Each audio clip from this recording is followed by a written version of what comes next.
In the quiet market towns of Swindon and Trowbridge, no one suspected a thing.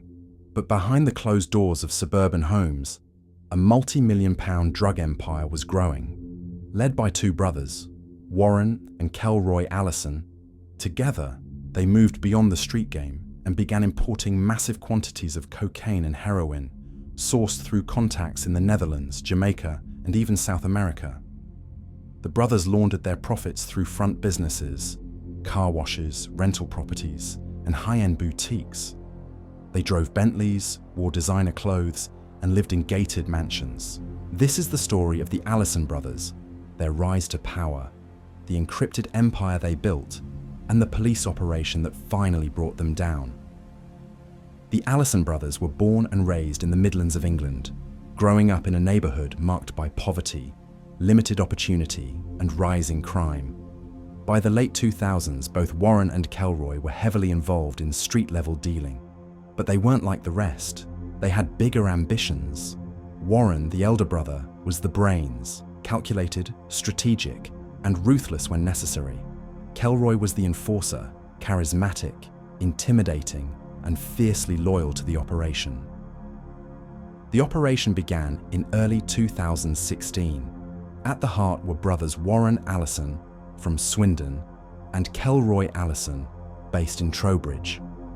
Together, they built a criminal enterprise that would run for nearly 5 years. Their product? High-purity cocaine. Their method? Total secrecy. They sourced cocaine in bulk and distributed it throughout the southwest of England. To stay under the radar, the brothers used EncroChat, an encrypted communication network popular among organized crime groups. Warren operated under the handle Legal Master, coordinating logistics and managing deals worth hundreds of thousands of pounds. But in any criminal enterprise, the product is only as powerful as the route it takes. And for Warren and Kelroy Allison, the most vital artery in their criminal network was a man named Richard Cowell. He wasn't flashy, he didn't live large, and he didn't draw attention. But over the course of several years, Cowell became the lifeline of the Allison brothers' drug empire, responsible for the safe, quiet, and secure movement of Class A drugs and millions in cash across the south of England. He was, in every sense of the word, a ghost on the road. Cowell drove a specially modified vehicle, built with a custom-fitted concealment compartment, invisible to the naked eye. To anyone else, it was just an ordinary hatchback. But hidden within the car's structure was a sophisticated stash space capable of holding kilograms of cocaine or large sums of cash, completely undetectable during casual inspections. It was a mobile vault, designed by professionals, used by criminals, and driven by a man who knew how to stay in the shadows. Communication was everything, and like Warren and Kelroy, Cowell used EncroChat, the encrypted messaging platform of choice for high-level criminals across Europe. His handle, South Kangaroo. He used the network to coordinate drug pickups and drop-offs, communicate with both Allison brothers, and even liaise with other organized crime groups when working freelance. In court, Cowell would later admit that his courier services weren't exclusive to the Allisons. He was a freelancer in the drug world, operating quietly and efficiently in the shadows, earning trust and never asking too many questions. However, Cowell wasn't the only one operating in the shadows. There was another figure who quietly kept the machine running in the background, Portia Densley. To the outside world, Densley was simply Warren's girlfriend. But behind closed doors, she played a far more significant role, acting as the financial controller for one of the most profitable drug trafficking operations in the southwest of England. In large-scale drug operations, the drugs themselves are temporary, sold, delivered, and quickly replaced. But the money is a constant flow. It must be transferred, cleaned, concealed, and, most importantly, carefully controlled. Portia Densley handled this responsibility with calculated precision. Densley wasn't just a business partner, she was also Warren's romantic partner, and that dual role made her dangerous. Investigators believe she was one of the few people Warren truly trusted. He relied on her to keep things moving smoothly, while he dealt with the volatile world of suppliers, brokers, and encrypted communications. Her romantic connection gave her access to privileged information and decision-making power, elevating her beyond a mere accomplice. She wasn't on the sidelines, she was in the war room. Month after month, the Allisons' operation grew, quietly, efficiently, and dangerously. According to police estimates, over 70 kilograms of high-purity cocaine were trafficked under their direction, enough to supply thousands of street-level deals. The total street value? A staggering £5.6 to £7 million. And with each successful delivery, the brothers grew bolder. But behind the scenes, cracks were forming. By June 2020, French authorities shut down the encrypted network. Conspirators panicked. Incriminating conversations began to emerge, providing investigators with a rare and unfiltered window into the inner workings of organized crime. Later that year, the case took a dramatic turn on the streets of Bristol. After months of painstaking surveillance, undercover officers tracked a suspected cocaine drop scheduled to unfold in the city's Eastern District, a seemingly ordinary residential area that was about to become the epicenter of a major drug bust. The target: 4 kilograms of high-grade cocaine packed in a discreet suitcase.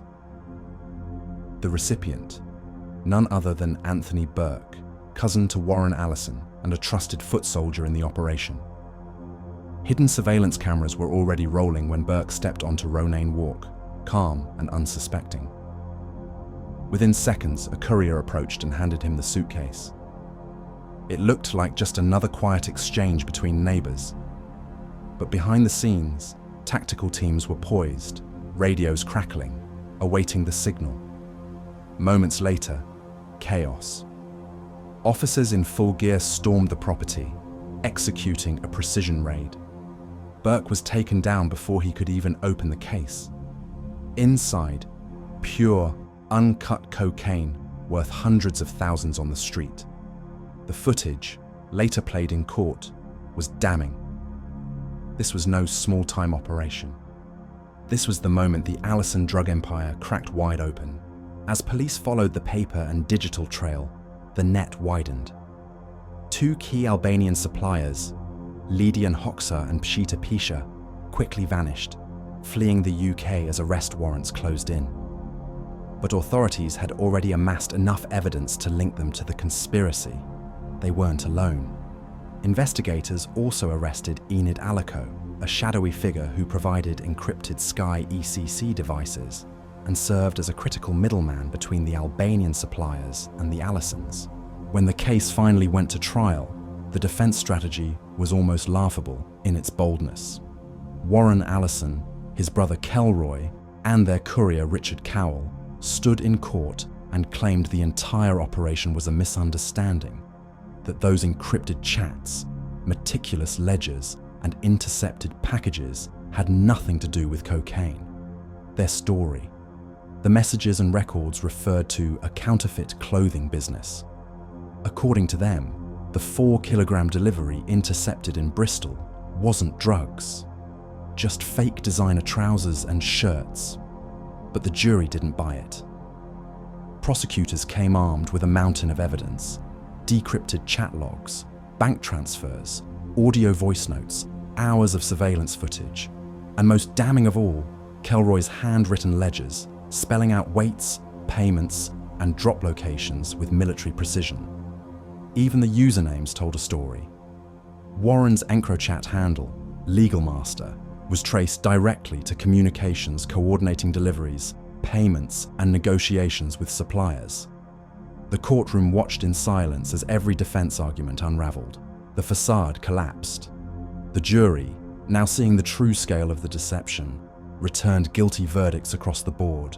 The Allison brothers, once untouchable, were now exposed, Their empire dismantled, their bravado replaced with courtroom silence.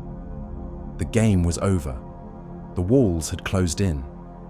After a grueling 12-week trial at Winchester Crown Court, filled with complex evidence, encrypted messages, surveillance footage, and tense cross-examinations, the moment of truth finally arrived. The courtroom, silent and heavy with anticipation, awaited the verdicts that would decide the fate of one of the Southwest's most notorious drug syndicates. The result? Guilty. Every single one of them. Warren and Kelroy Allison, the criminal masterminds who were once on top of the world, were both convicted of conspiring to flood the region with cocaine. Alongside them, their trusted associates Richard Cowell, Portia Densley, and Anthony Burke were also found guilty. The defense's arguments about counterfeit clothes and coded messages being innocent business chatter had crumbled under the weight of damning evidence. Meanwhile, their Albanian suppliers, Lydian Hoxha and Peter Pisha, along with tech intermediary Enid Aliko, had already admitted their roles in the conspiracy in earlier hearings. All 8 members of the drug trafficking operation now faced justice. And then came the sentencing. February 6th, 2025, a date none of them would forget. The judge's words cut through the courtroom with the force of a hammer. This was not just a case of drug supply, but a calculated, organized, and sustained criminal enterprise. One that had pumped millions of pounds worth of Class A drugs onto British streets. The final blow? A combined sentence of 82 years in prison, 8 lives, decades behind bars. Warren Allison, 23 years behind bars for orchestrating the ring and facing 2 counts of conspiracy to supply cocaine. Kelroy Allison, 16.5 years for his integral role in sourcing and distributing drugs. Richard Cowell, 9 years for couriering cocaine and laundering the proceeds. Portia Densley, 8 years, the so-called accountant of the empire, for managing finances and drug payments. Anthony Burke, 8 years for accepting a suitcase full of cocaine on that fateful day in Bristol. Lydian Hoxha, 7 years, 4 months for supplying the drugs. Peter Pisha, 6 years, 8 months, his reward for smuggling poison into British communities. Enid Aliko, 4 years for providing encrypted devices and acting as a liaison between networks. As the sentences were read, none of the convicted showed emotion. No tears, no outbursts, just the cold reality of consequences closing in. Behind them, families sat frozen, years of deceit, greed, and drug-fueled destruction, all culminating in that one moment. The Allison brothers had built an empire on silence, secrets, and encrypted phones. But in the end, the truth rang louder. Their story stands not just as a tale of ambition and criminal excess, but as a warning. No criminal is too clever, too cautious, or too connected to escape the reach of justice.